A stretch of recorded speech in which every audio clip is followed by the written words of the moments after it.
Misteri kematian Arya Daru, HP hilang, Kemenlu diminta turun tangan. Diplomat muda Arya Daru Pangayunan yang dikabarkan meninggal dunia di kamar kosnya hingga saat ini masih diselidiki oleh pihak kepolisian. Pasalnya hingga saat ini pihak kepolisian masih belum motif dari kematian Arya Daru Pangayuna. Ple Priyatna yang menjadi diplomat senior hingga saat ini masih terus mengikuti perkembangan kasus Arya.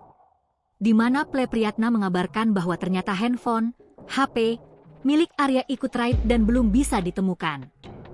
Hal itu diketahui dari unggahan yang dibagikan di kanal YouTube Bambang Wijoyanto yang dibagikan pada 26 Juli 2025. Dijelaskan oleh Ple Priyatna, ia menjelaskan bahwa HP tersebut tak ditemukan hingga membuat banyaknya kemungkinan yang mungkin terjadi.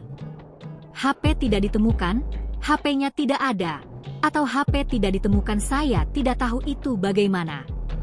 Banyak kemungkinan, dibuang atau apa gak tahu kita, jelasnya. Tak hanya itu, Ple Priyatna berharap agar Kemenlu ikut bertindak. Hal ini dipercaya untuk bisa terus mempertahankan nama baik Kemenlu. Kita tidak ingin saling menyudutkan, kita saling memberikan perhatian kepada seseorang, saudara kita yang meninggal gitu aja kan bahasanya, bikin satgas, tandas Ple Priyatna atas kasus Arya Daru Pangayunan tersebut. Download Tribun X sekarang, menghadirkan lokal menjadi Indonesia.